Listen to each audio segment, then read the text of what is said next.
Então vamos lá, eu já inseri aqui os outros métodos, né? A minha classe obrigatório, ela vai chamar uma outra classe aqui, nesse caso a gente vai fazer o teste com a de clientes, e a classe de clientes então vai poder criar objetos, deletar, né, atualizar, buscar por código e buscar todos, que vai ser através do método list. Então toda vez que eu utilizar essa classe obrigatório, né, chamar ela, eu vou poder utilizar esses 5 métodos aqui, esses 5 objetos que estão definidos e criados dentro dela. Agora sim, vamos então para a nossa cliente DAO.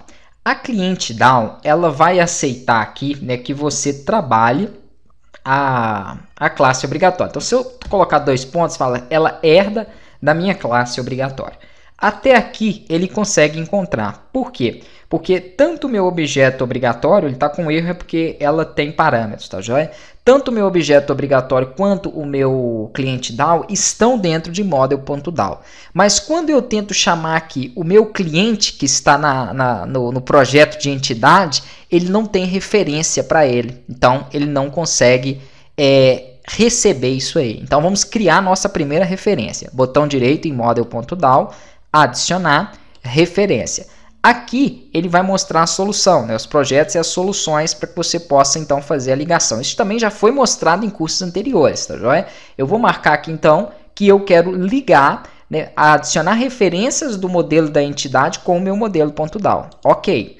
A partir desse ponto, ele já começa a reconhecer alguns objetos aqui dentro de entidade. Só que eu preciso fazer uma outra coisa muito importante. Lá dentro da classe de clientes, eu preciso definir que ela é pública. Se você não coloca que essa classe é pública, com as outras nós vamos fazer a mesma coisa, eu não consigo acessar ela de forma externa, mesmo que eu tenha referência. Então não vai ser possível acessar de outro arquivo. Agora que eu já coloquei que ela é pública, basta eu digitar aqui, ó, cliente. Ele vai tentar o cliente DAO, porque nessa própria classe model.dao existe um objeto cliente DAO, mas não é esse que eu quero. Então eu venho aqui na lâmpada e mando ele importar a biblioteca model.entity, que é onde está o meu objeto cliente. Então ele importa ela, ó, ele aqui, se você quiser pode até remover os desnecessários, né?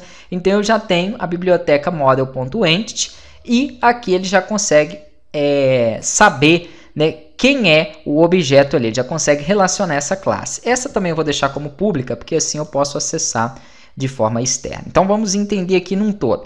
Eu criei uma classe pública, cliente DAO, essa classe herda da classe obrigatório e a classe obrigatória por padrão me pede uma classe. E eu falo então que a classe que vai receber esses métodos é a classe de cliente. Com isso, eu já posso criar um objeto para ter referência ao create, delete, find e assim por diante. Vamos continuar aqui então. Dentro dessas opções, eu vou criar aqui uma variável que eu vou chamar de conexão.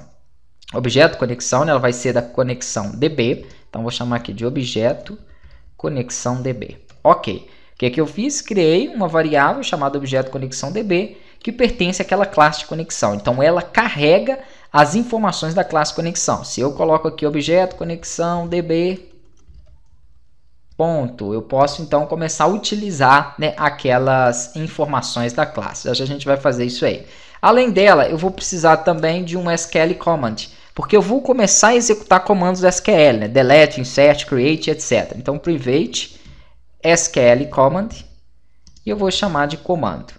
Não reconheceu o meu SQL command, eu vou importar o data SQL client, que é a biblioteca que trabalha então, né, com essa instrução.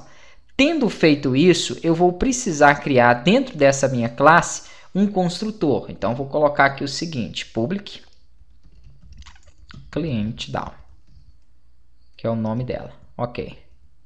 Aqui eu tenho então um método construtor da classe.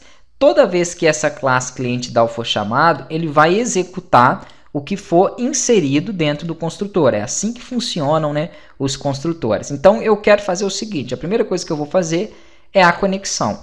Esse objeto é o objeto que acessa a minha classe de conexão. Que está até fechada aqui, mas eu vou abrir ela. Não vamos precisar dela aqui agora. Conexão. Então, ele acessando ela, como que eu verifico a conexão? Executando essa função saber estado. Então, é muito simples. Eu simplesmente só vou fazer em todos os arquivos, né? Aqui, então, eu tenho meu objeto conexão e eu falo para ele que ele vai receber a minha classe de conexão, ponto, o nome da função que que vai executar para mim, né, a minha conexão, que é saber estado. Com essa linha, eu passo a conexão do banco de dados para a variável objeto conexão. E a partir dela, então, eu posso começar aí, né, a trabalhar a minha conexão, a receber e passar informações da conexão.